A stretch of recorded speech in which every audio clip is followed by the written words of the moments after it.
Autism ദിനാചരണത്തിന്റെ ഭാഗമായി വെങ്ങണിശ്ശേരിയിൽ സന്ദേശ റാലി സംഘടിപ്പിച്ചു. വെങ്ങണിശ്ശേരി അഡാപ്റ്റ് സൊസൈറ്റിയുടെ നേതൃത്വത്തിലായിരുന്നു സന്ദേശ റാലി സംഘടിപ്പിച്ചത്. Adapt society president AV Sunny rally ഉദ്ഘാടനം ചെയ്തു.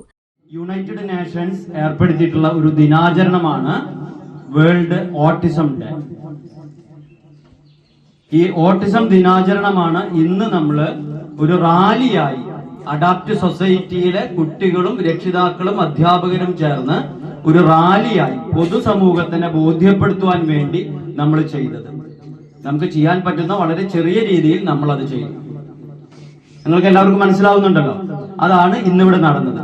അതായത് ഈ ഓട്ടിസം എന്ന അവസ്ഥ നേരിടുന്ന കുട്ടികളുടെ പ്രശ്നങ്ങളും അതുമൂലം രക്ഷിതാക്കൾ അനുഭവിക്കുന്ന മറ്റു വ്യഥകളും പൊതുസമൂഹവും കൂടി ഏറ്റെടുക്കേണ്ടതുണ്ട് എന്നതിനു വേണ്ടിയാണ് ഇത്തരം ഒരു റാലി അഡാപ്റ്റ് സൊസൈറ്റി നടത്തിയത്.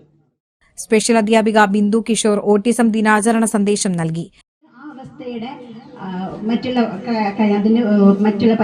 പരിമിതികളും അതിനുള്ള കഴിവുകളും സാധ്യതകളും മനസ്സിലാക്കി അതിനൊപ്പം നീങ്ങാന്നുള്ളതാണ് ഓട്ടിസത്തിനോട് അല്ലെങ്കിൽ ഓട്ടിസം ഉള്ളവരോട് ചെയ്യാവുന്ന ഏറ്റവും വലിയ നീതി.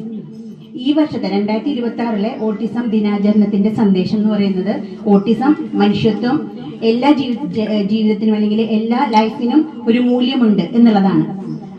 നമ്മൾ ഇത്രയും നാളുള്ള എല്ലാം ഓട്ടിസത്തിന്റെ അവബോധ ദിനാചരണങ്ങളായിരുന്നു. അതായത് ഓട്ടിസം എന്താണ്, എങ്ങനെയാണ് എന്നൊക്കെ മനസ്സിലാക്കി കൊടുക്കാനുള്ള ഒരു അവബോധം. പക്ഷെ ഇനിയും നമ്മൾ ചെയ്യേണ്ടത് ആ ഒരു അവസ്ഥയും കടന്ന് അപ്പുറത്തേക്ക് ഓട്ടിസം ഉള്ളവരെ നമ്മുടെ കൂടെ ചേർക്കാൻ, അതുപോലെ അവർക്കും സ്വന്തമായ ഒരു ജീവിതം, അത് മാന്യമായ ഡിഗ്നിറ്റിയോട് കൂടി ജീവിക്കാനുള്ള ഒരു അവസരം, അതിനുള്ള സഹായം നമുക്ക് ചെയ്യാൻ പറ്റുന്ന കാര്യം, സമൂഹത്തിന് അവർക്ക് എന്തൊക്കെ ചെയ്തു കൊടുക്കാൻ പറ്റും, അതുപോലെ അവർക്ക് സമൂഹത്തിൽ അവരുടെ കഴിവുകളെ സമൂഹത്തിന് ഗുണപ്രദമായ രീതിയിൽ എങ്ങനെ ഉപയോഗിക്കാൻ പറ്റും എന്നുള്ള ഒരു അറിവ് നേടുകയും അത് പ്രചരിപ്പിക്കുകയും ചെയ്യുക എന്നുള്ളതാണ് ഈ വർഷത്തെ ഓട്ടിസം അവബോധത്തിന്റെ അല്ലെങ്കിൽ ഓട്ടിസം ദിനാചരണത്തിന്റെ പ്രത്യേക ലക്ഷ്യം. അധ്യാപികമാരായ ഹരിത അനൂപ്, മെബിത ബെന്നി, TS ഷാരി, സുജാത സന്തോഷ് എന്നിവർ പ്രതിജ്ഞ ചൊല്ലിക്കൊടുത്തു.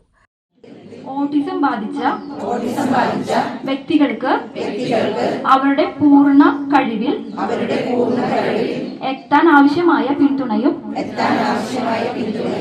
അവസരങ്ങളും നൽകുമെന്ന് ഞാൻ പ്രതിജ്ഞ ചെയ്യുന്നു. ഓട്ടിസം എന്ന ജീവിതാവസ്ഥയിലുള്ള അജീഷയുടെ അനുഭവസാക്ഷ്യം ഓട്ടിസം ദിനാചരണ പരിപാടിയെ ശ്രദ്ധേയമാക്കി.